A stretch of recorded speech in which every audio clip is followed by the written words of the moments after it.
వక్రతుండ మహాకాయ సూర్యకోటి సమప్రభ నిర్విఘ్నం కురుమే దేవ సర్వకార్యేషు సర్వదా. ఈరోజు స్వస్తి శ్రీ చాంద్రమాన శ్రీ రోజునామ సంవత్సరం దక్షిణాయనం పరిషత్తు భాద్రపద మాసం శుక్లపక్షం అంటే వినాయక చవితి.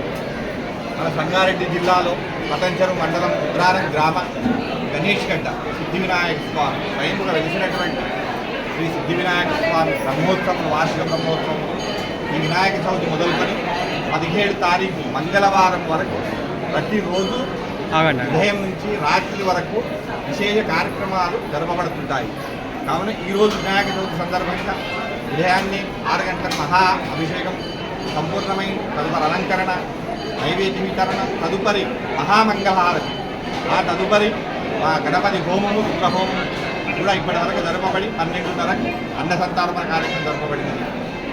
సాయంత్రము 6 గంటలకు పల్లకి సేవ.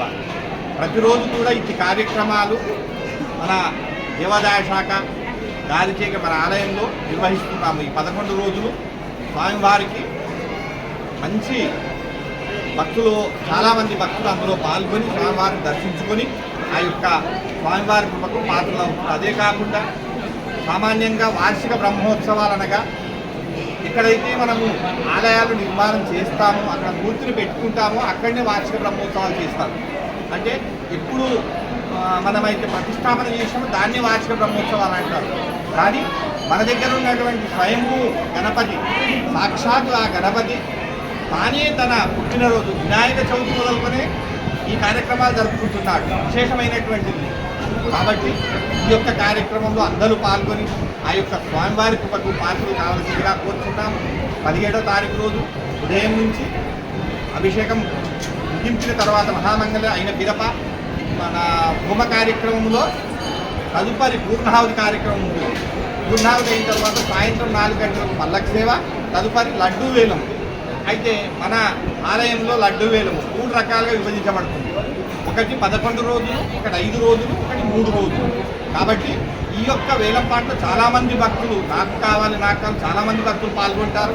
అది ఆ యొక్క గణపతి ఆశీర్వాదం ఎవరికి ఇవ్వాలని ఎవరు తగ్గించుకుంటారని ఎవరి చేతిలో లేదు. కాబట్టి అదైన పిదప రథోత్సవం ఇక్కడ పెట్టినటువంటి మూర్తిని రథములో కూర్చోబెట్టుకొని ఆ రుద్రారం గ్రామం వరకు వెళ్ళి వచ్చి 8:30 వరకు ఈ యొక్క కార్యక్రమాలన్నీ ముగింపు అవుతాయి.